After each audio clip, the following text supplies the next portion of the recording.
से समझने की कोशिश करते हैं।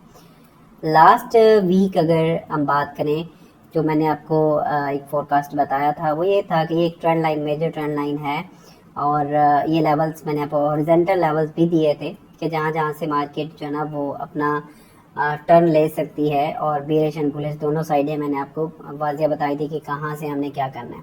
वही जो लेवल्स हैं वो लगे हुए हैं। और ये अगर आप लास्ट फोरकास्ट आपने देखा होगा तो मैंने आपसे ये भी बोला था कि अगर ये एरिया ब्रेक होता है और ये ट्रेंड लाइन ब्रेक होती है तो देन हम यहाँ से बाइंग जो है ना वो पोजीशन ले सकते हैं। बुलिश जो मूवमेंट है वो आगे कंटिन्यू हो जाएगी, उसका टारगेट जो है वो लास्ट हाई की तरफ हो सकता है, और ऑलमोस्ट उसने अपना जो टारगेट है उसको हिट भी किया, और वही जो लास्ट प्रीवियस हाई था उसी हाई को मार्केट ने टेस्ट किया। साथ एफएमसी का डाटा जब आया तो मार्केट के जो एक बेरिश मूवमेंट है ना वो देखने में आई। अब इस हिसाब से अगर देखा जाए, अभी हम और भी पूरा मार्केट को एनालाइज करेंगे, लेकिन इस हिसाब से अगर देखा जाए तो ये जो एक स्ट्रक्चर था ये इसने ब्रेक कर दिया हुआ है बुलिश साइड पे, इसको टेस्ट भी कर दिया है और ये ट्रेंड लाइन भी ब्रेक हो चुकी है, और ये H4 का जो हम चार्ट है वो देख रहे हैं। तो इस हिसाब से आने वाला वीक जो है ना वो बाइंग सिचुएशन में हो सकता है, और प्लस इसमें क्या है, वार। तो दो चीज़ें ऐड हो रही हैं, तो स्ट्रक्चर ब्रेक हो गया और दोबारा से मार्केट ने अपने हाई को जो है ना वो टेस्ट किया है, और यहाँ पे जो इसने ये वाला स्ट्रक्चर ब्रेक किया था, एरिया ब्रेक किया था ये वाला, इसको इसने दोबारा से एफएमसी में टेस्ट किया, और दोबारा मार्केट जो है ना वो 2400 को टेस्ट करने के बाद 2442 के ऊपर इस टाइम खड़ी है। तो दो रीज़न जो मैंने आपको बताए, एक तो बाय स्ट्रक्चर और दूसरा वार सिचुएशन, दोनों सिचुएशन जो है ना वो हक में है कि मार्केट जो है ना वो मज़ीद बुलिश हो सकती है। अब इसको हम थोड़ा सा टेक्निकली मज़ीद जो है वो देखेंगे। मैं सारा ड्राइंग रिमूव करता हूँ ताकि आपके सामने ही मैं सारी चीज़ें ड्रा कर सकूँ कि किस किस तरह से हम इन चीज़ों को देख सकते हैं। सबसे पहले हम वीकली चार्ट को देखते हैं। वीकली चार्ट में ये प्रीवियस जो क्लोजिंग है वो ये है। अगर हम इसकी लाइन चार्ट देखें तो ये इसके ऊपर, इसके नीचे कोई क्लोजिंग नहीं है, तो ये एक इम्पॉर्टेंट लेवल है और इसको आपने मार्क करके रखना है अपने पास, ठीक है। मैं यहाँ पे एक लाइन ड्रा कर लेता हूँ हॉरिजॉन्टल, और ये लेवल बनता है 24-13, 24-15 का अगर राउंड फिगर करें तो ये वाला एक एरिया बनता है 24-15 वाला, ठीक है। तो सबसे पहली तो बात ये है कि ये इसके ऊपर क्लोजिंग लास्ट टाइम जो अगर हम देखें इस वीक में हुई है, और इससे पहले कोई भी क्लोजिंग मार्केट के अंदर मौजूद नहीं थी इस प्राइस के ऊपर। तो ये एक ऐसी प्राइस है 24-15 जिसके ऊपर फर्स्ट टाइम क्लोजिंग हुई है।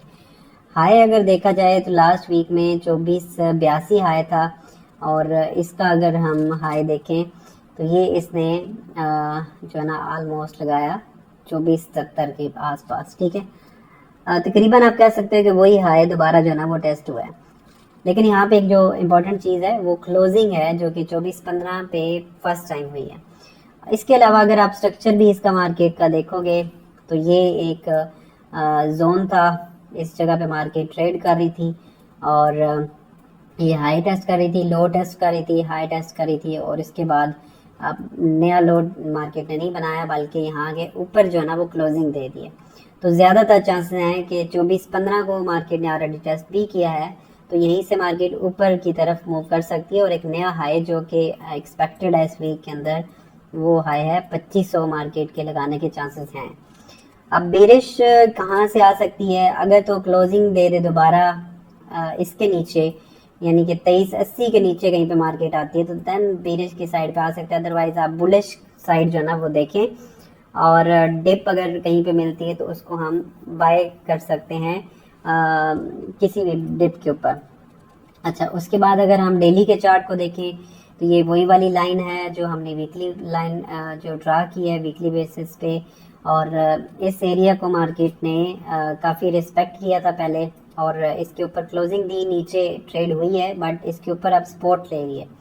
तो अब ये एक एरिया लास्ट रहता है जो कि ब्रेक होगा अगर, तो देन एक स्ट्रांग बुलिश स्ट्रक्चर आपको देखने को मिलेगा, और स्ट्रांग बुलिश मूवमेंट दोबारा से स्टार्ट हो सकती है, और वो 2500 या फिर $3000 की तरह भी इन फ्यूचर आप मार्केट को देख सकते हैं।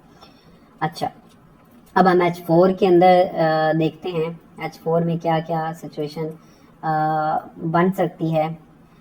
ऊपर की अगर हम बात करें तो यहाँ पे जो है ना वो एक मैं ड्रा कर लेता हूँ, लाइन ही हम ड्रा कर लेते हैं ऑलमोस्ट। ये वैसे ये एक पूरा जो है ना जोन बनता है, जोन इसका बनता है 24.65 से लेकर 24.50 यानी $20 का जोन है। इस के ऊपर मार्केट दोबारा से रिजेक्शन ले सकती है अगर ऊपर आती है, और जब तक इस एरिया को मार्केट रिस्पेक्ट कर रही है तो हम जो है ना वो इसका देख सकते हैं, अपना बिरिश देख सकते हैं। अगर इस एरिया से मार्केट रिजेक्ट होती है यानी कि 24.65 से लेकर 24.85 के दरमियान अगर ऊपर आती है, यहाँ से रिजेक्ट होती है, तो देन ये दोबारा से इस लो को टेस्ट कर सकती है 24.15 के। लेकिन इस टाइम जो 24.15 है ना वो एक स्ट्रॉन्ग ग्रीन प्राइस के अंदर कन्वर्ट हो चुकी है। और जब तक मार्केट अब ये लो ब्रेक नहीं करती है, ये वाला, तो H4 के अंदर ये बुलिश ही मूव है। अब सिर्फ ये है कि एक दफ़ा हो सकता है दोबारा ये टेस्ट करने आए इस लेवल को, तो यहाँ से भी बाइंग बन सकता है दोबारा। ठीक है, तो ट्रेड मैंने आपको कंफर्म बताई है पूरे वीक के अंदर कि हमने बाय फाइंड आउट करना है, बुलिश फाइंड करना है मार्केट में, और डिप में देखना है कि कहाँ से हम बाइंग कर सकते हैं। फर्स्ट ये इसने जो टेस्ट किया हुआ है वो यही इसका टेस्ट है। आगे छोटे टाइम फ्रेम में अगर देखें तो छोटे टाइम फ्रेम के अंदर भी वही वाला सिनेरियो है। हाँ, नीचे अगर मार्केट आती है तो दोबारा से ये 24.35-30 को अगर हमें मिलती है तो वहाँ से भी एक बुलिश जो ना दोबारा मूव स्टार्ट हो सकती है। वैसे अगर नीचे दोबारा इस जोन पे आए ना तो ये बेस्ट जोन है, लेकिन जहाँ तक इसकी एग्रेसिव देखें लास्ट क्लोजिंग है, मुझे लगता नहीं है कि ये दोबारा इस प्राइसेस के ऊपर आए। और अगर वार सिचुएशन बढ़ती है इस वीक के अंदर, सैटरडे संडे में कुछ हमला होता है या कुछ इस तरह की सिचुएशन बनती है, तो हो सकता है मार्केट गैप अप में ओपन हो। $15 से $20 का गैप भी एक्सपेक्टेड है, और वो बुलिश साइड पे हो सकता है अगर वार सिचुएशन इंक्रीज करती है तो सिंपल फोरकास्ट है इसका, इस पूरे वीक का, कि बुलिश फाइंड करेंगे और डिप पे हम बाइंग करेंगे। और बीरिश फिलहाल इस टाइम मार्केट के अंदर मौजूद नहीं है, सेलिंग यानी कि मौजूद नहीं है, तो सेलिंग देखने की फ़िलहाल ज़रूरत नहीं है। हाँ, एक सिर्फ एरिया सेलिंग का बनता है, वो ये है, और वो 24.65 से लेकर 24.85 के दरमियान का एरिया है। इसके दरमियान अगर मार्केट होल्ड करे, रिजेक्शन दे, तो यहाँ से हम सेलिंग कर सकते हैं, लेकिन वो लॉन्ग टर्म सेलिंग नहीं है, वो भी वापस 2400 या 2415 तक हो सकता है। अदरवाइज़ कोई ज़्यादा जो है ना वो चांसेस नहीं लग रहे कि सेलिंग में आ सकती है मार्केट। ठीक है, अपना बहुत सारा ख्याल रखिएगा, मिलते हैं नेक्स्ट वीडियो में।